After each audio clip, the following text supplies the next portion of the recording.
என்னையா கதையா சொல்றீங்க? கார்ல வந்தாரா எவ்வளவு கொள்ளை அடிச்சுட்டாரா? மேனேஜர், ஒரு பொம்பளை நிர்வாகத்துல இந்த எஸ்டேட் நடக்கிறதுனால என்ன வேணாலும் சொல்லி தப்பிக்கலாம்னு பாக்குறீங்களா? இல்லம்மா, நான் சொல்றதெல்லாம் உண்மை. எனக்கு நம்பிக்கை. பாபு, இப்ப மணி என்ன? மணி 10. நீ எத்தனை மணிக்கு வேலைக்கு வரணும்? அதுமா நான் வரும்போது நீங்க நான் காரணம் கேட்க விரும்புறேன். மேனேஜர், அம்மா, பாபுவோட சம்பளத்துல ஒரு நாள் பணத்தை பிடிச்சுக்கங்க. சரிம்மா. அவருக்கு சொன்னதுதான் உங்களுக்கும். நீங்க கோட்டை விட்டு 50,000 உங்க வீட்டை எழுதி கொடுங்க. அம்மா, நான் சொல்றத செய்யுங்க. இன்னும் கார்ல வந்தாரா? இவர் கொண்டு வந்த பணத்தை எவ்வளவு கொள்ளை அடிச்சுட்டா? ஓஹோ அம்மா, இது போலீஸ்ல கம்ப்ளைண்ட் பண்ண வேண்டிய விஷயம். அதுக்காக இவர்கிட்ட வீட்டை எழுதி கொடுங்கன்னு கேட்டா எப்படி? போலீஸ்ல சொன்னா மட்டும் போன பணம் திருப்பிடுமா? பாபு, ஸ்டேட் நந்தலால் கிட்ட இந்த எஸ்டேட் அடமானம் வச்சு எங்க அப்பா வாங்கிற 50,000 ரூபாய் பணத்துக்கு வட்டியும் முதல்ல ஏறி போயிருக்கிறது உனக்கு தெரியும். ஆமாமா. அந்த கடன்காரன் நேற்று கண்ணாவில நோட்டீஸ் வச்சுட்டான். அதுக்காகத்தான் இந்த எஸ்டேட்ல விளைஞ்ச காபி கொட்டையை வித்து பணம் விட சொல்லி இவர் அமைச்சேன். கடைசியில என்னடா இன்னும் கார்ல வந்தாரா எவ்வளவு கொள்ளை அடிச்சுட்டாரா? பாபு, அவர் வீட்டை எழுதி கொடுக்க சொல்லு, இல்ல வேலையை ராஜினாமா பண்ணிட்டு போக சொல்லு. அம்மா, சிக்கல் பிடுங்கல் இல்லாத நல்ல சம்பந்தம். அம்மாவுக்கு பையன், ஒரே பிள்ளை. இல்லையே, நான் செல்லமாவே வளர்த்துட்டேன். அவன் சொல்லுக்கு இந்த வீட்டுல மறுபேச்சே இல்ல. ஆமாங்க, உங்க பொண்ணு கெட்டிக்காரியா இருந்து எங்க ராஜாவை கைக்குள்ள போட்டுக்கிட்டா அப்புறம் அம்மா கூட பம்பரமா தான் ஆடணும். நீங்க ஒண்ணு, என் பொண்ணுக்கு பேசவே தெரியாதுங்க. அப்ப சரி, எல்லோருக்கும் திருப்தி தானே? முகூர்த்த நாள் பாத்துருவோமா? இருங்க, என்ன அவசரம்? நான் சொன்ன விஷயத்தை அவங்க கிட்ட சொல்லிட்டீங்களா? சொன்னாரு. ஆனா நீங்க ஒரே அடியா ரொக்கமா 50,000 ரூபாய் கேட்கறது. என் பிள்ளைக்கு நான் வரதட்சணை கேட்கல. இந்த எஸ்டேட்ல கொஞ்சம் கடன் இருக்கு. அந்த 50,000 என் புள்ள பேர்ல பேங்க்ல போட்டீங்கன்னா கடன் அடைக்க சௌகரியமா இருக்கும். என்னம்மா, நம்ம ராஜாவோட படிப்புக்கு அழகுக்கும் 50,000 என்ன, லட்சம் கொடுக்கலாமே. ஆமா, இவன் தான் என் புள்ள. பையன் ரொம்ப நல்லா இருக்காங்க. உங்க கண்டிஷனுக்கு நான் சம்மதிக்கிறேங்க. நல்லதுங்க. ஒரு நல்ல நாள் பார்த்து நிச்சயதார்த்தம் முடிச்சுப்போம். பையனுக்கு பரீட்சை முடிஞ்சதும் கல்யாணத்தை வச்சுப்போம். யாருக்குமா கல்யாணம்? பாபு சாருக்கா? உனக்கு தான்டா. அம்மா, எனக்கு பொண்ணு தேடுற பொறுப்பை நீங்க யாரும் எடுத்துக்க வேண்டாம். ராஜா, மன்னிச்சுக்குங்கம்மா. என்னோட காலேஜ்ல படிக்கிற இந்த பொண்ணு தான் நான் கல்யாணம் பண்ணிப்பேன். ஏன் தரகா, நல்ல சம்பந்தம் பார்த்தேன். அம்மாவை கடங்காத புள்ள விட்ட என் பொண்ணு வாழ்ந்தா அப்படிதான்.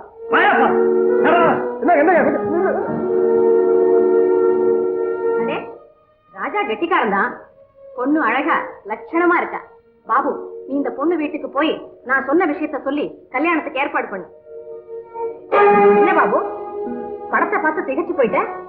பொண்ணு கிளி மாதிரி இல்ல? கிளிதாம்மா, ஆனா பருந்து மாதிரி ரொம்ப உயரத்துல பறக்க முடியாது. பரவாயில்ல, பொண்ணு மகாலட்சுமி மாதிரி இருக்கா. இந்த மகாலட்சுமி வீட்டுல நீங்க கேட்கிற பணம் இருக்கணுமே. என்ன பாபு, அவ கழுத்துலயும் காதலையும் போட்டிருக்கிற நகையை பார்த்தாலே தெரியல பணக்கார வீட்டு பொண்ணாத்தான் இருக்கணும். நகையை வச்சு இடப்படாதீங்கம்மா. இது 10 ரூபாய்க்கு வாங்கின இமிடேஷனா கூட இருக்கலாம். சரி சரி, நகையை விடு. அவ முகத்துல இருக்கிற கலைய பாரு. செல்வத்திலேயே வளர்ந்தவன்னு சொல்லுது. ஏழை வீட்டு பெண்ணுங்க கூட செல்லமா வளர்றது உண்டுமா? ஆமா, ஏழைதான் காலேஜ்ல படிக்கிறாளாக்கும். பணத்துக்கும் படிப்புக்கும் ஏமா முடிச்சு போடுறீங்க? நீ என்ன, நான் சொல்றதை எல்லாம் வெட்டி வெட்டி பேசுறேன். முதல்ல உங்க வீட்டுக்கு போய் விசாரிச்சு பாரு. என்ன விசாரிக்கணும்? 50,000 ரூபாய் பணம் வேணும்னு கேளு. கொடுக்க முடியாதுன்னு தெரிஞ்சா முதல்ல நீ கேளு. கேட்க வேண்டிய அவசியம் இல்லை. ஏன்? இது என் தங்கச்சிமா.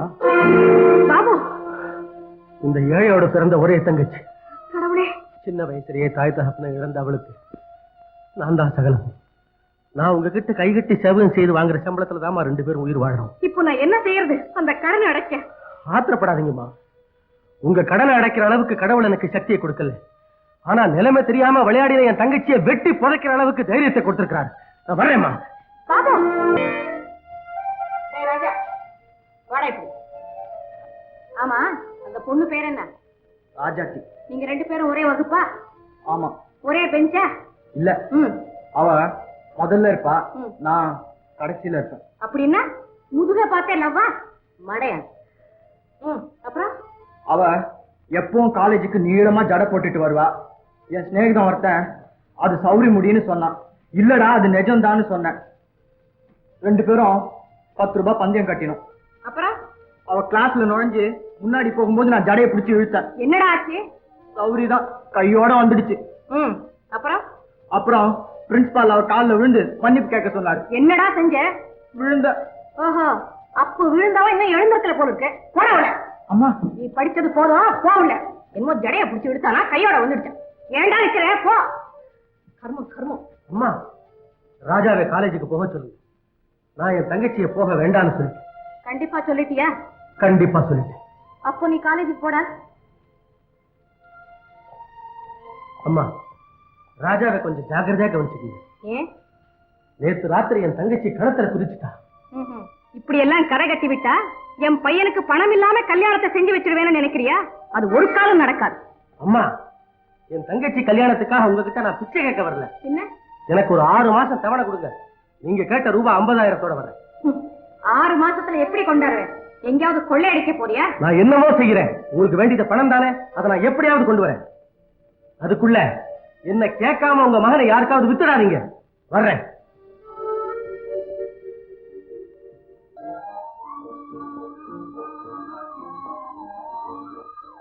ஜம்பு, இன்னைக்கு வெள்ளிக்கிழமை அம்மா மாடியில பூஜை அறையில இருக்கிறாங்க போல இருக்கு. யாரும் சத்தப்படாதீங்க. ஜம்பு, அம்மாவுக்கு கொஞ்சம் முன்கோபாதிக்கும். அவங்களுக்கு முன்னாலே இடத்தாளமா சிரிக்கிறது, எடுத்தெறிஞ்சு பேசுறதெல்லாம் வச்சுக்காங்க.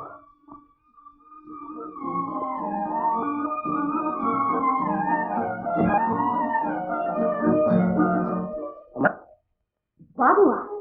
நீங்க வந்துருக்க. என்ன 50,000 கொண்டாந்தியா? ரொக்கமா கொண்டு வரல, ₹1,00,000 பெருமானம் உள்ள ஒரு சரக்கோட வந்திருக்கிறேன். அது நாளைக்கே பணம் ஆயிடும். ஏதாவது பாபு? ஆமா ஆமா, இது ஒரு நூதனமான வியாபாரம்.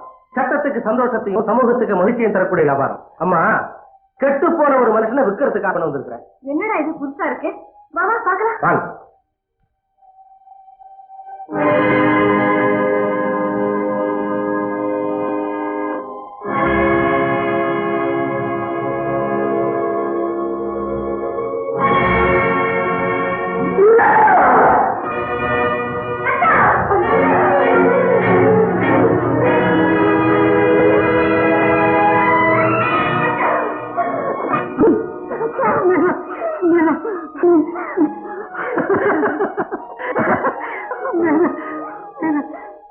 ராஜா, உங்க அப்பாவை பார்த்ததே இல்லைன்னு அடிக்கடி வருத்தப்படுவியே. பாருடா உங்க அப்பா. அப்பாவா?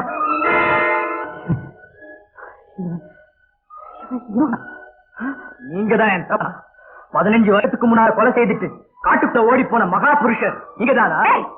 அவர் உனக்கு அப்பா? விடுமீனாட்சி, அவன் பேசட்டும். அந்த அழகை நான் இன்னும் கொஞ்சம் ரசிக்கணும். கொலையும் கொலையும் தொழிலா கொண்ட உங்களுக்கு ரசிக்கிற அறிவு கூட உண்டா? மீனாட்சி, பெடுக்கு பெடுக்கு வீட்டுக்கு வந்தீங்க. வளர்க்கிற லட்சணமாடா இது? ஆமா, ஊர் மெச்ச வாழ்ந்து பேரோட புகழோட தான் திரும்பி வந்திருக்காரு. அதை சுத்தி தோரணம் கட்டித்தான் வரவேற்கணும். போக சொல்லுங்க.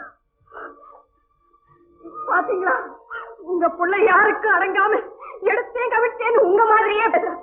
அவனுக்கு கண்ணத்துல இருந்து அழகு, அப்பத்தான் தகப்பனுடைய பெருமை அவனுக்கு புரியும். ஆமா, அறை வேண்டியதான். அடியும் உதயம் தானே இந்த தரப்பும் தேடி வச்சதுமே. குடும்பத்துல அதை கூட காட்டலன்னா அப்புறம் எனக்கு என்ன கௌரவம்? அரைஞ்சனா தெரியுமா? எடுக்கிறியா? ஆமா, இங்கிலீஷ்ல நல்லா பேச வெடிச்சு கட்டிடுவான். என்ன அர்த்தம் தெரியுமா? நீங்க என்ன நாடகமா நடத்துறீங்க? எதிர்த்து பேசாத. அம்மா சொல்றத மட்டும் கேடு. அவ உத்தமி. அப்பனை மறந்துறான். அவன் தருதல். எப்படி இருந்தா என்ன? நீங்க 2 வார்த்தை அதட்டின உடனே பையன் அடங்கிட்டான். பாத்தீங்களா? இதுக்குத்தான் குடும்ப பொறுப்பாக சொல்றது. நீங்க எங்கேயும் போக வேண்டாம், இங்கே இருங்க. மனசுக்கு தேவை நான் பாத்துக்கிறேன். இழந்து போன வாழ்க்கை இனிமேலாவது திரும்ப எனக்கு கிடைக்கும். பாபு,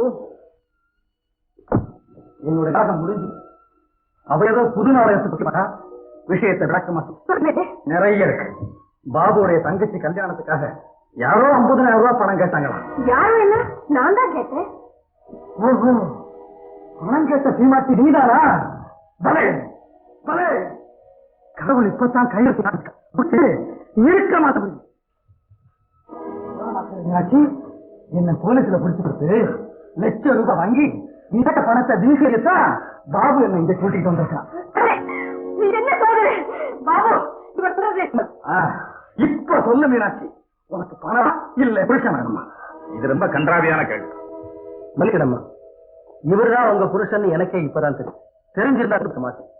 என் தங்கச்சி காலத்துக்கு பணம் வந்து நீங்க பிடிவாதமா கேட்டதுனாலதான் இந்த தர்ம சங்கடமான நிலைமை எனக்கு ஏற்பட்டது. இப்ப கூட பணம் வேண்டாம்னு சொல்லிடுங்க சொல்றேன். ஐயோ, நான் என்ன செய்வேன்? விடியறதுக்குள்ள பணம் கட்டலன்னா வீட்டு வாசல்ல அமீனா வந்து நிப்பானே. பாபு, உன்னை நம்பி இருந்தேன், கடைசியில என் தாலிக்கே விலை பேசி கொண்டாந்துட்டீங்க.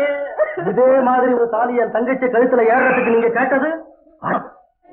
அந்த பணம் என் புருஷனுடைய அழிவில தான் கிடைக்கும்னு நான் நினைக்கவே இல்லை. நீ ஏமா வருத்தப்படுற? நம்ம பொறுத்தவரை அப்பா எப்போ செத்து போயிட்டார். சொல்றது சரிதான் மீனாட்சி. எப்ப கொலை செய்யறனோ, எப்ப கொள்ளை அடிச்சேனோ அப்பவே சட்டத்துக்கு முன்னால அந்த பணத்தை தான் நாங்க கட்டி எடுத்துட்டு வந்திருக்கோம். அதை நீங்க காப்பாத்த நினைச்சா இன்னும் அழுகி நாடு மூடி வாய்ப்பு. தைரியமா பணம் தான் வேணும்னு சொல்லுங்க. பணம் எனக்கு வேணும், நிச்சயமா வேணும். அதுக்காக என் புருஷனை இழக்க சொல்றியா?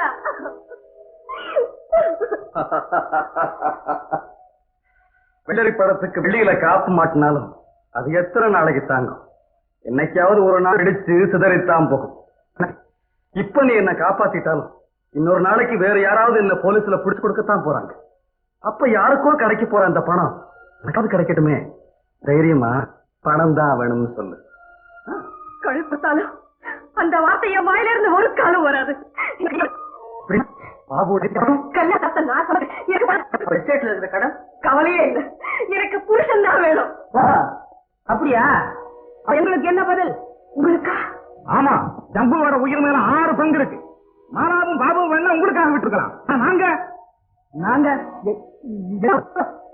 50,000 ரூபாய் கொடுத்தா ஏன் அளவிடும்? யார் கொடுக்கறது? புருஷன் வேணும்னா நீதான் கொடுக்கணும். வேண்டாம்னா சொல்லு, போலீஸ் கொடுக்கும். செல்லம், அவர் புருஷன் இறக்கம் இல்லாம பேசாது.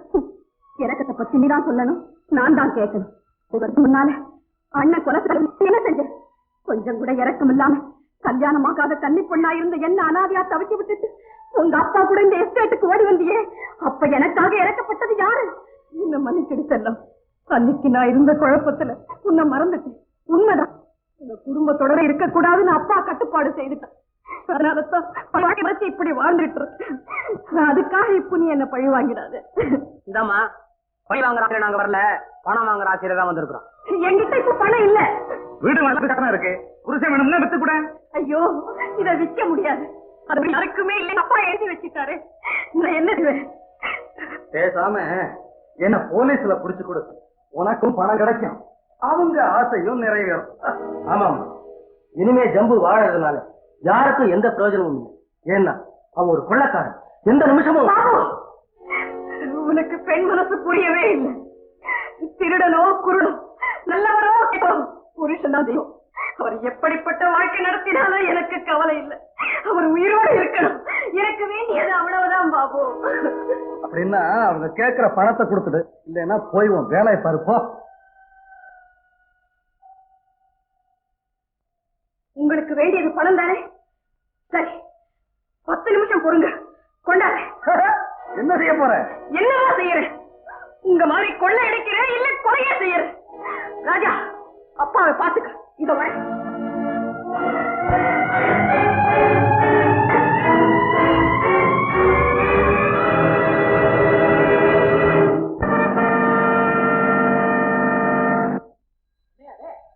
பணம் கொண்டு வரேன்னு போறாங்க, கேக்குது.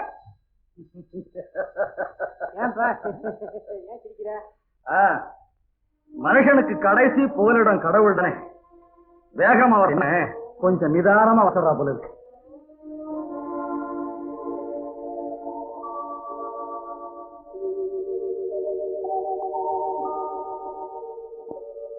என்ன 10 நிமிஷம் போச்சு?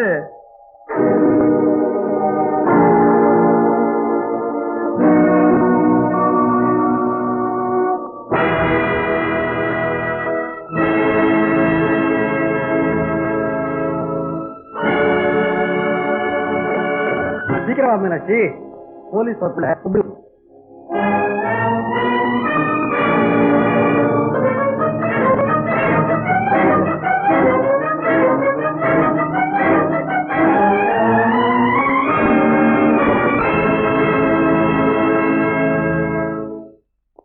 ஒரு நல்ல முடிவுக்கு வந்துட்டேன்.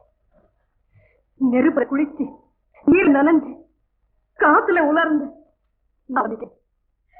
உங்களுக்காக நான் எந்த தியாகத்தையும் செய்ய தயாரா இருக்கேன். ஆனா அது வழிதான் செய்ய வழி தெரியலன்னு ஒரு குடும்ப பெண் சொல்றதே தப்பு. நான் என்ன செய்வேன்? அப்படி ஒண்ணு என்ன மன்னிச்சிடுங்க அத்தா. இதை தவிர எனக்கு வேற வழியே தெரியல.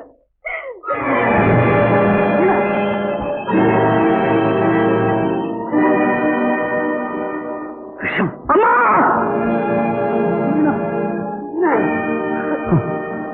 கடைசியில பத்திரி ஒருத்திக்கிட்ட ரெண்டா பணம் பத்து போச்சு.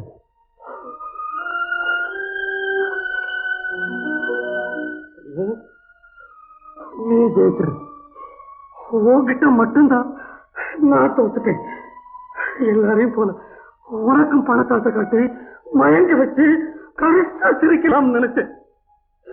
நினைச்சு அழ வச்சிட்டியம்மா, அழ வச்சிட்டியம்மா.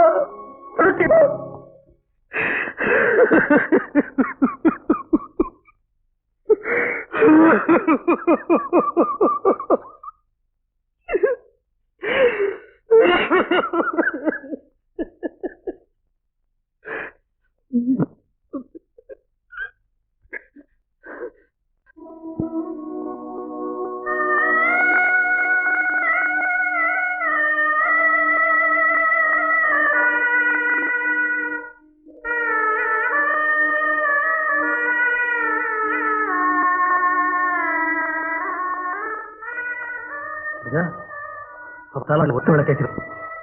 சுமங்கலியாவே உங்க அம்மா போய் சேர்ந்துட்டான்னு சொந்தக்காரங்களுக்கெல்லாம் சொல்லி அனுப்பு. பாபு, பணம் ஒரு சக்கரம் தான். அது சுத்துற அழகுல மயங்காதவங்க யாருமே இல்லைன்னு தான் நான் நினைச்சேன். இந்த பைத்தியக்காரி அந்த எண்ணத்தையும் மாத்திட்டாடா.